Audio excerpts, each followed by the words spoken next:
ప్రభుత్వం ఎవరికి అక్రమంగా అరెస్ట్ చేయటం లేదని వైద్య ఆరోగ్య శాఖ మంత్రి సత్యకుమార్ యాదవ్ అన్నారు. వైసీపీ నేతలు మాట్లాడుతుంటే దెయ్యాలు వేదాలు వల్లించినట్లు ఉందని ఎద్దేవా చేశారు.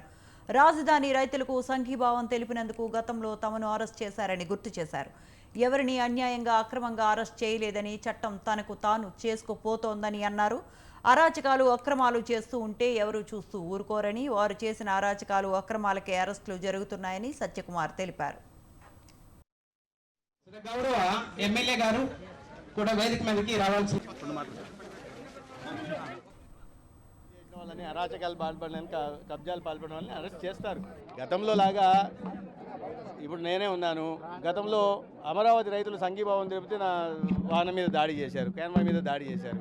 కాబట్టి గత ప్రభుత్వం, గతంలో అరాచకాలు చేసిన ప్రభుత్వం ఈ రకంగా ఆరోపణలు చేయడం అనేది దయ్యాలు వేదాలు వల్లించినట్టు ఉంటాయి.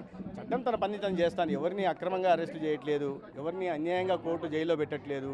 తప్పులు చేసిన వాళ్ళని, దారుణమైన అరాచకాలు పాల్పడిన వాళ్ళని, ప్రజలను ఇబ్బందులు పెట్టిన వాళ్ళని కేసులు ఎవరైనా పెడితే వాటి మీద స్పందించే ప్రభుత్వం, పోలీసు వ్యవస్థ. జీబీఎస్ వ్యాధిపై ప్రజలు అప్రమత్తంగా ఉండాలని మంత్రి సత్యకుమార్ యాదవ్ తెలిపారు. తీసుకోవాల్సిన చర్యలపై సీఎం చంద్రబాబు నాయుడు సమీక్షించారన్నారు.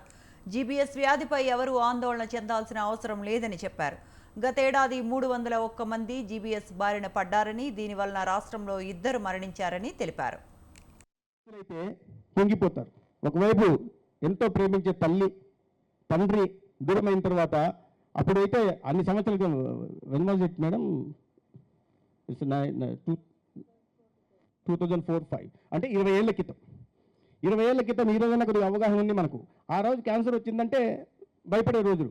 ఒకవైపు ఇంట్లో సభ్యులను, కుటుంబ సభ్యులను పోగొట్టుకుని, రెండో వైపు ఆ వయసులోని, చిన్న వయసులోనే క్యాన్సర్ వస్తే, అది పీక్లో స్టార్గా పీక్గా ఉన్న మీ అందరికీ తెలుసు. ఆ రోజుల్లో పెద్ద యాక్ట్రెస్గా ఉన్నారు గౌతమి గారు. ఆ రోజుల్లో అయితే మామూలుగా ఎవరన్నా అయితే కుంగిపోతారు. కుంగిపోయి ఎందుకు